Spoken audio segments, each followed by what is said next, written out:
Jardiance does something most diabetes medications don't. It actually causes your kidneys to let more sugar leave your body through your urine. That sounds strange, because your kidneys normally work hard to keep glucose from being lost.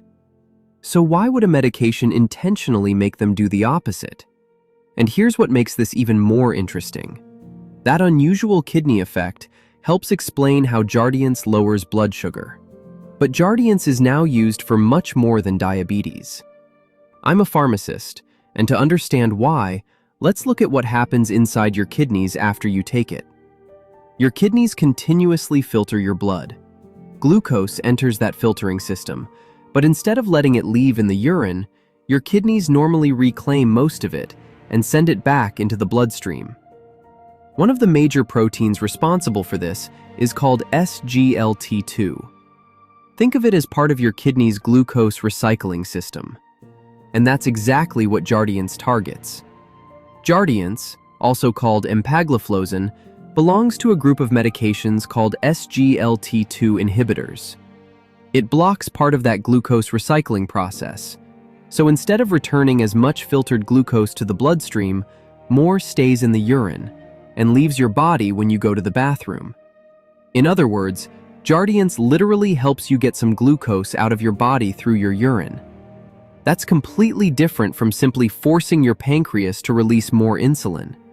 And this explains something patients commonly notice: more urination. When more glucose stays in the urine, it pulls additional water along with it. So the blood sugar effect, and some of Jardiance's side effects, start with the exact same mechanism. But that's not the most surprising part of this medication. Because Jardiance is no longer just a diabetes drug. It's also become an important treatment for certain people with heart failure and chronic kidney disease, sometimes even when diabetes isn't the main reason it's being prescribed. So how did a medication that makes your kidneys release sugar end up helping protect the heart and kidneys? That's where we're going next. Here's where Jardiance gets really interesting. Getting glucose out through the urine explains how it lowers blood sugar. But blood sugar isn't what made Jardiance remarkable. Its benefits turned out to extend to the heart and kidneys. First, blood sugar. Because Jardiance allows more glucose to leave through the urine, it lowers blood glucose without directly forcing the pancreas to release more insulin. By itself, that generally means a relatively low risk of hypoglycemia. That risk can increase when Jardiance is combined with medications such as insulin or sulfonylureas. And because some calories leave along with that glucose, modest weight loss can also occur. But here's where the story changed. Jardiance is now used in certain people with heart failure, even without diabetes. That's important because the benefit isn't simply the result of lowering someone's blood sugar. SGLT2 inhibitors affect several interconnected processes involving the kidneys, sodium and fluid balance, circulation, and the relationship between the heart and kidneys. And clinical trials found that empagliflozin can reduce the risk of cardiovascular death or hospitalization for heart failure in appropriate patients with heart failure. A diabetes medication had become a heart failure medication. But researchers found another major benefit. Jardiance works directly in the kidneys, so you might assume that would put more stress on them. Over the long term, the opposite can be true in appropriate patients. By changing how sodium and glucose are handled in the nephron, SGLT2 inhibitors can help reduce pressure and stress within the kidney's filtering system. Kidney function may show a small initial change after treatment begins, but over time, Jardiance can help slow the progression of chronic kidney disease and reduce certain serious kidney and cardiovascular outcomes. And once again, these benefits can extend beyond blood sugar control. So Jardiance now has three major stories: blood sugar, heart failure, kidney protection. That's why thinking of Jardiance as simply another diabetes pill misses a major part of what this medication has become. But there's a trade-off. The same mechanism behind many of these benefits also creates some very specific risks. More glucose in the urine can increase the risk of certain infections. More water leaving the body can contribute to dehydration. And there's one serious complication that's especially important because it can happen without extremely high blood sugar. That's where we're going next.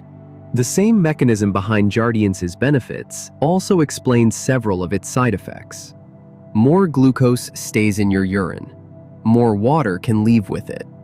And once you understand that, many of the risks make sense.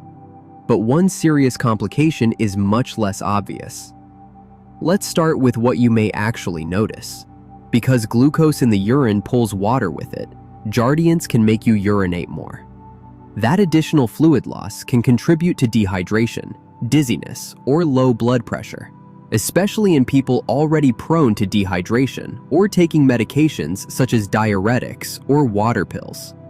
Significant dizziness, weakness, or feeling faint shouldn't simply be ignored.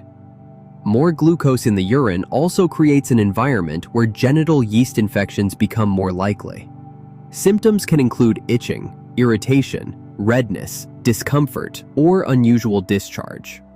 Urinary tract infections can also occur, and rarely, serious urinary infections can develop. Burning with urination, fever, significant back or pelvic pain, or feeling very ill deserves medical attention. But the next warning is especially important because it may not look the way you'd expect. Most people associate diabetic ketoacidosis, or DKA, with extremely high blood sugar. But with SGLT2 inhibitors like Jardiance, ketoacidosis can sometimes occur when blood glucose is lower than you would normally expect. This is often called euglycemic DKA. Warning signs can include nausea, vomiting, abdominal pain, unusual fatigue, or difficulty breathing. Risk can increase during situations such as prolonged fasting, major illness, surgery, significant dehydration, or very low carbohydrate intake. And because blood sugar may not be dramatically elevated, don't rely on a glucose reading alone if you're experiencing concerning symptoms. Suspected ketoacidosis requires prompt medical evaluation. And this leads to one of the most important practical Jardiance warnings. If you're having surgery or a procedure involving prolonged fasting, make sure your healthcare team knows you're taking it. Current prescribing guidance recommends withholding Jardiance for at least 3 days before surgery or procedures associated with prolonged fasting when possible. The combination of fasting, surgical stress, reduced food intake, dehydration, and an SGLT2 inhibitor can increase the risk of ketoacidosis. Don't create your own stopping or restarting schedule. Follow the instructions from your healthcare team. There's also an extremely rare but serious infection associated with SGLT2 inhibitors called Fournier's gangrene. Severe pain, tenderness, redness, or swelling around the genital or perineal area, especially with fever or feeling very sick, requires urgent medical attention. It's rare, but recognizing it early matters.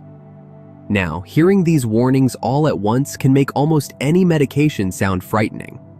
Most people taking Jardiance will not experience these serious complications. The goal isn't to make you afraid of the medication. It's to know what's expected and recognize the symptoms that shouldn't be ignored. So, how do you use all of this information in everyday life? What about hydration? What if you're taking a water pill? And what should you do when you're sick and can't eat or drink normally? Those are the practical things I want patients taking Jardiance to understand. And that's where we're going next. So now you understand both sides of Jardiance, why it can help, and why that same mechanism creates certain risks. As a pharmacist, there are 4 practical things I especially want patients taking Jardiance to understand. First, pay attention to hydration.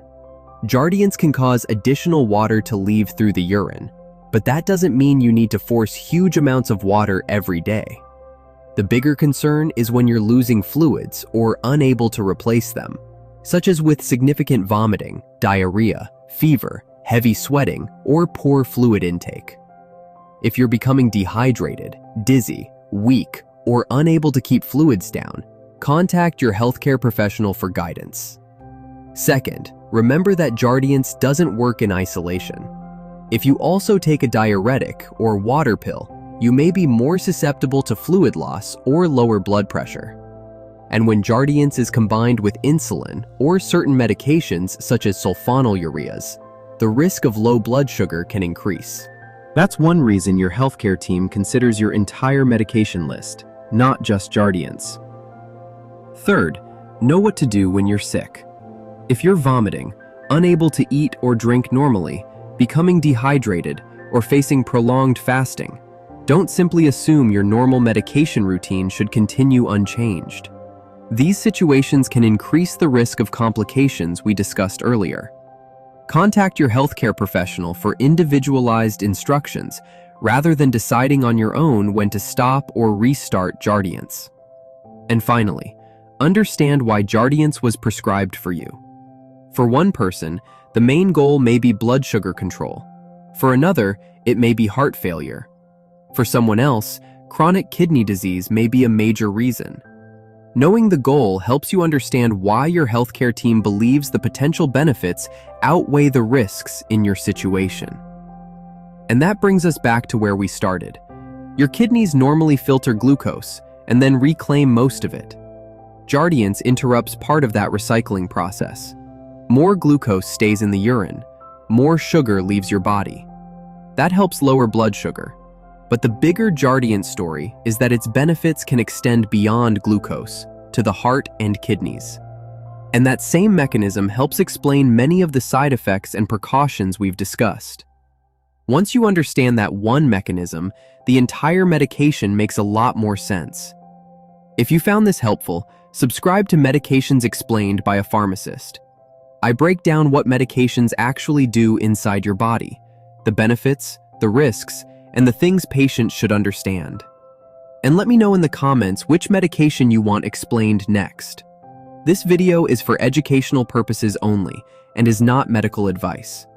Talk with your doctor or pharmacist before starting, stopping, or changing a prescription medication.